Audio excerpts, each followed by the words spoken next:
हर हर महादेव।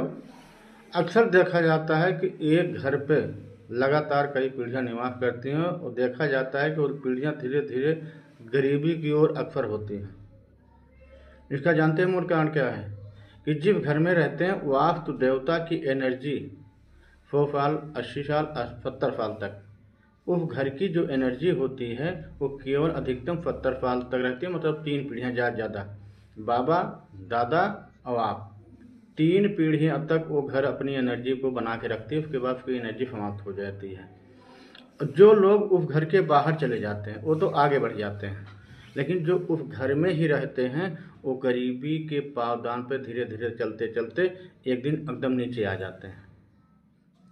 इसलिए अगर आपका 100 साल के ऊपर आपका घर हो चुका है, या तो उस घर को आप गिरा दीजिए और फिर से नया निर्माण कीजिए, नहीं तो कहीं दूसरी जगह आप घर बनवा के रहना शुरू कर दीजिए।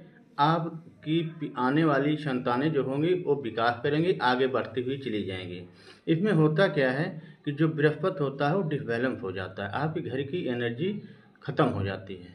तो अगर आपके साथ ऐसा घटित हो रहा है, किसी भी बड़े आदमी को देख लीजिए, वो एक एक घर में रहा, 2 घर में, तीसरे घर, ऐसे ऐसे घर में बढ़ता हुआ चला जाता है, हर एक पीढ़ी को अपना घर बढ़ाता हुआ चला जाता है।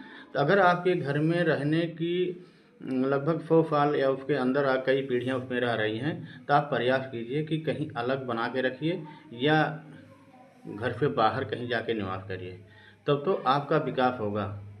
तो 100 साल से ज़्यादा कोई एनर्जी किसी घर में नहीं रहती है। तो आप इसको देखिए और जांचिए, पहले अनुभव कीजिए अपने घर में कि आपको रहते हुए कितना दिन हुआ। अगर 100 साल हो गया, 3 पीढ़ियाँ आपके यहाँ रह रही, तो आपके यहाँ एनर्जी, ज़मीन की एनर्जी ख़त्म हो चुकी है।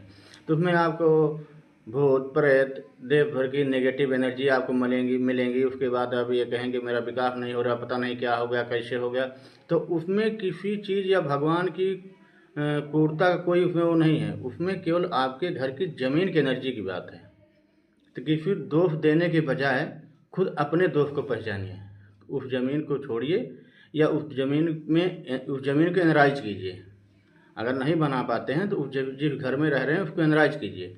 एनराइज करने के बाद फिर से वो नई नई पॉजिटिव एनर्जी देना शुरू कर देगा और आपका जीवन खुशहाल होगा।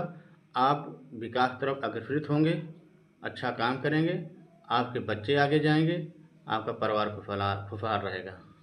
हर हर महादेव।